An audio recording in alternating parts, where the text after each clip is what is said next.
This is an antique, very old school Bolognese sauce. I went to Bologna last year searching for the best Bolognese, and I went to this restaurant who had this old one on the menu, and it blew my mind. It was my favorite Bolognese I've eaten in Bologna. So today I'm sharing the recipe with you so you can enjoy it the same way I did, without getting a plane and go all the way to Bologna. Come on guys, make this and change your life.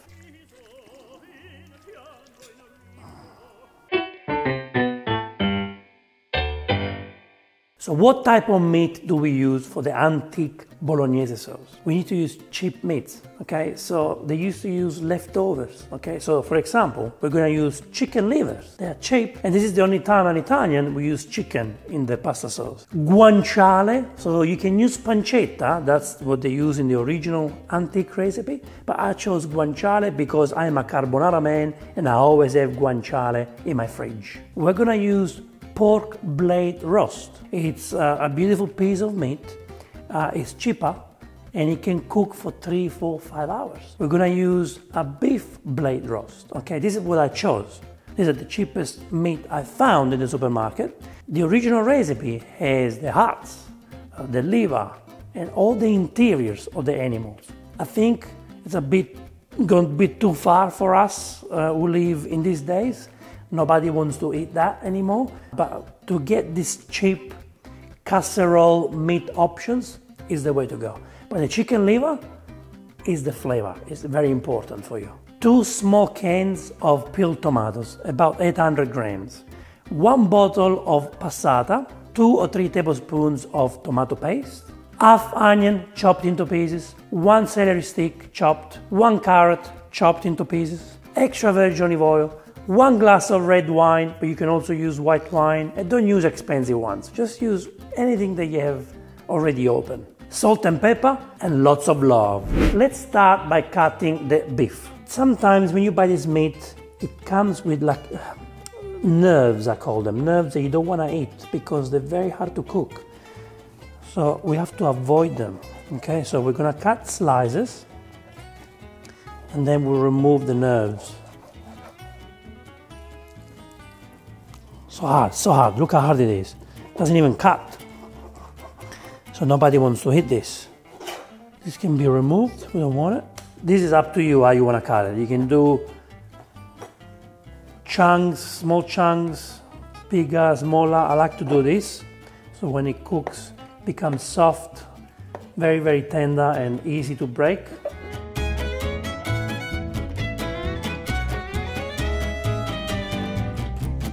And this is easy to cut. There are no nerves in there, it's already tender. The chicken livers, they actually are gonna disappear in the sauce when you cook it. They disappear in the sauce and they will give the flavors that you want. So for the pork, we have, this is like a 1 kilo piece. I want to use half of this, okay? This is very tender. There are no nerves to be worried about in this one. So again, here, we're gonna cut slices. And now we do the same. So we wanna cut the pork the same way. If you can, the same size like the beef.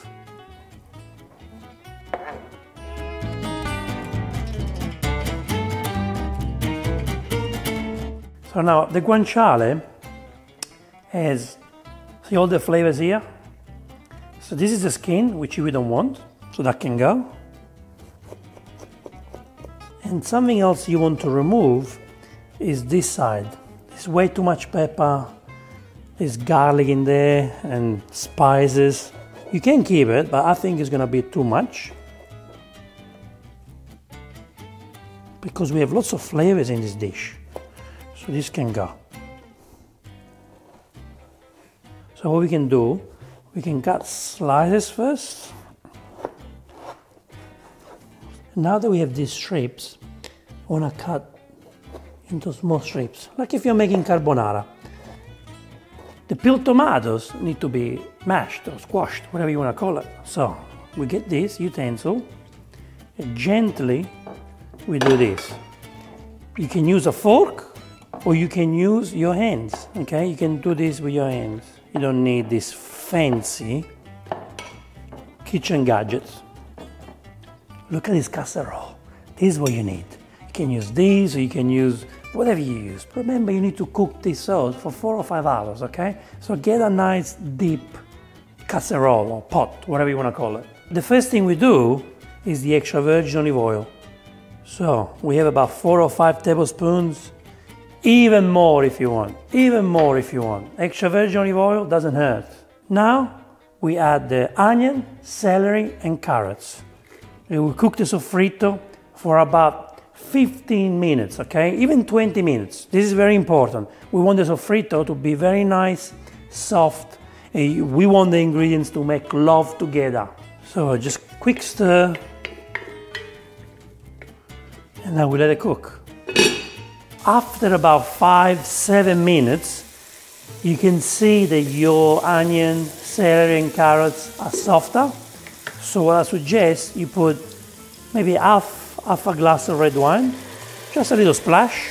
It will give flavors and also it will avoid for our ingredients to burn. Point, I will cover it with a lid and let's keep all the flavors inside.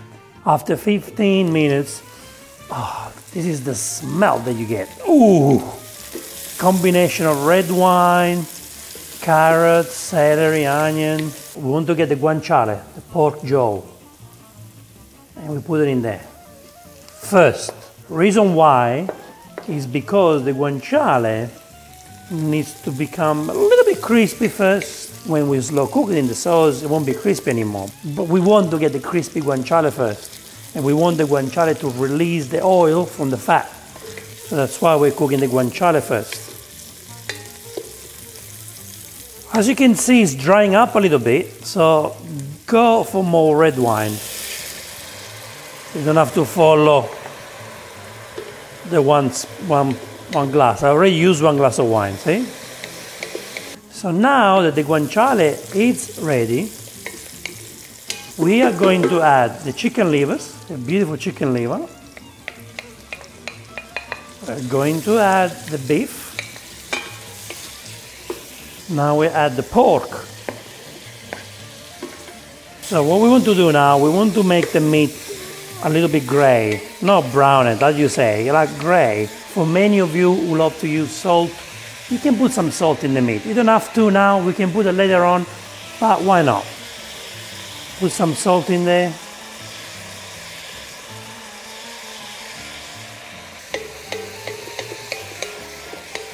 So now we're going to add a full glass of red wine. And now we want the wine and the meat to make love together. So we're going to put a lid on and make sure our ingredients get to know each other and make love together. See you when the wine evaporates. After about 5-10 minutes, let's go and see. Oh, hello guys. See, the wine evaporated. Don't see the liquid there and think it's wine, okay? This is the liquid, it's from the meat. We are now safe to start adding the tomatoes, okay? So we start from the tomato paste. So this is a tomato concentrated paste. We've got 2 tablespoons of it. Now we want to add the peeled tomatoes. We have 800 grams, so 2 small cans of Italian peeled tomatoes. And at the same time, we're going to use the passata. This is, of course, homemade passata. That's what we do. Perfect. Now stir very, very well. Because now it's very important that our sauce, our meat, make love together for many, many hours.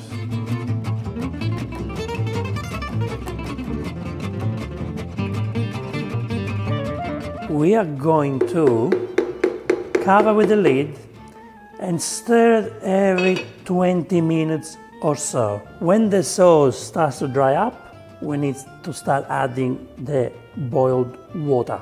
And I'm gonna show you what to do. So let's have a look what's happening here. Hello, sauce.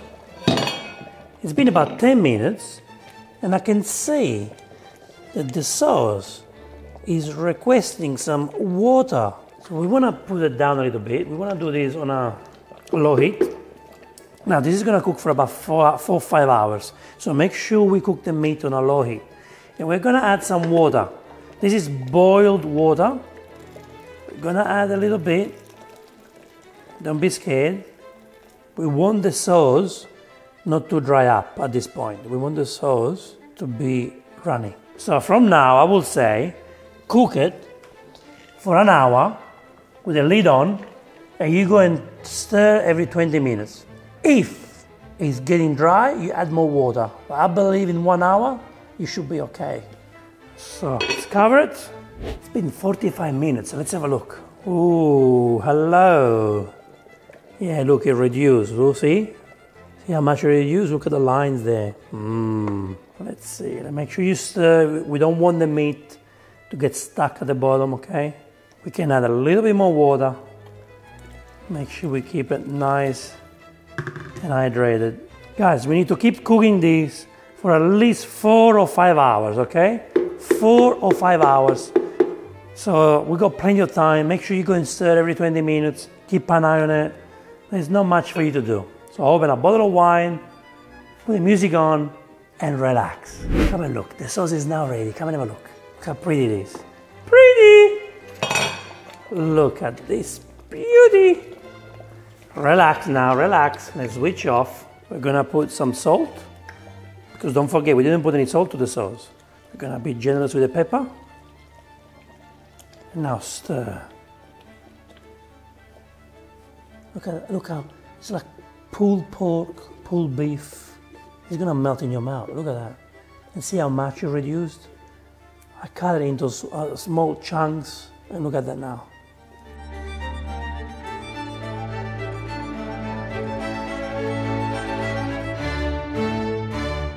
Done, what do you think? Do you think it's ready? Please write a comment below and tell me. No, you can cook it more, or just cook the pasta. What are you waiting for? Look. Now, do you need to put basil in there? No. Do you need to put anything in there? No, you don't need anything.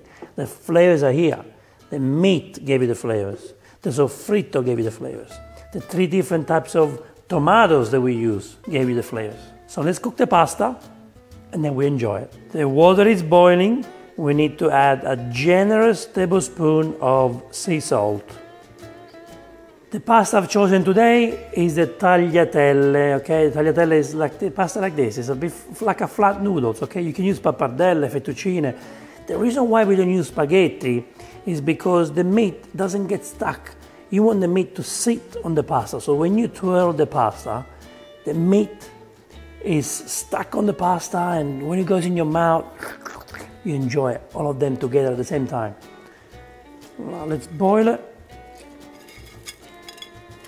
So what we do now, this pasta is going to take about 6 minutes to cook. So when you put the pasta in the water, stir, and now we just wait 6 minutes. So guys, the sauce is ready, as you can see. It's beautiful and ready. One thing I like to do right at the end, when it's like this, I want to balance this beautiful sauce. And we're going to add a little bit of milk. This much milk is going to balance our antique Bolognese. Just a little bit of milk. Some people like to put cream. I like to put milk. Get the sauce for a pasta and be generous. And whatever is left, we can put it in the freezer, okay? Beautiful. Just move the pasta to the sauce. So as you can see, the pasta is absorbing all the sauce pretty quickly. See, look at that. It's actually drying up pretty quickly. So we're gonna add some pasta water to revive the sauce. And now it's time to toss. Best part of the recipe. Let's toss it. I don't mind adding a little bit more sauce here. Just a little bit more.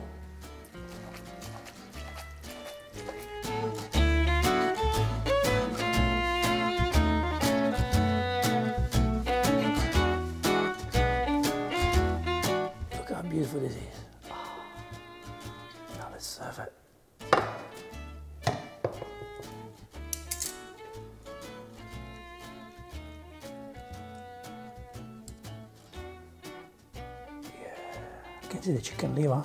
Hello, chicken liver. A sprinkle of Parmigiano. And we are ready to serve.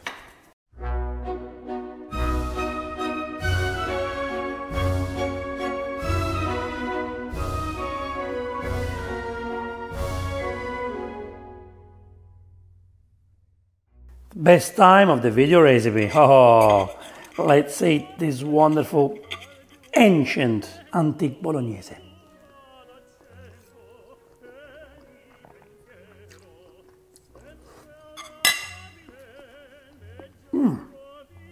Super delicate, tender, full of flavors. Marvelous, marvelous, marvelous, marvelous.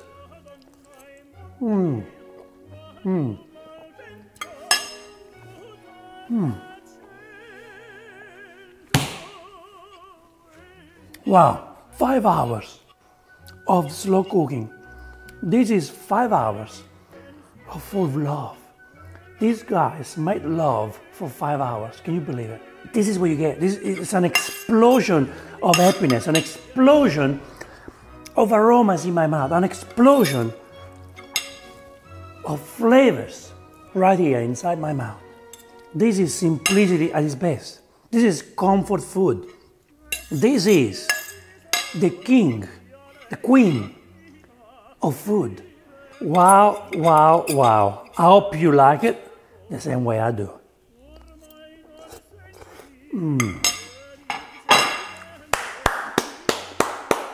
I hope you guys are gonna make it. Write a comment below and let me know.